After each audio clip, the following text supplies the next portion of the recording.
আল্লাকা সিররুন ইনদাল্লাহ, তোমার আর তোমার আল্লাহর মাঝে কোনো গোপন আমল আছে নাকি যেটা আল্লাহ ছাড়া কেউ জানে না? আল্লাকা সিররুন ইনদাল্লাহ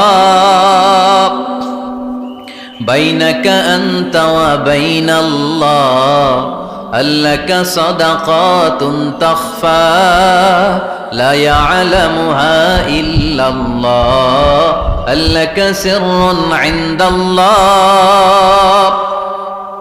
বাইনাকা আনতা ওয়া বাইনাল্লাহ, আল্লাকা সাদাকাতুন তাখফা লা ইয়ালামুহা ইল্লাল্লাহ। সুবহানাল্লাহ পড়ো। জীবনে আমাদের প্রত্যেকের এমন কিছু গোপন আমল, ইবাদত আর দান সদকা করা দরকার যেটা দুনিয়ার কেউ জানে না, জানে আমার রব আর জানি আমি। এরকম দান থাকার দরকার আছে না নাই? তোমার জীবনে এমন কোন গোপন সাদাকা আছে নাকি যেটা আল্লাহ ছাড়া কেউ দেখেনি? এই গোপন সাদাকাটা আল্লাহ খুব পছন্দ করে।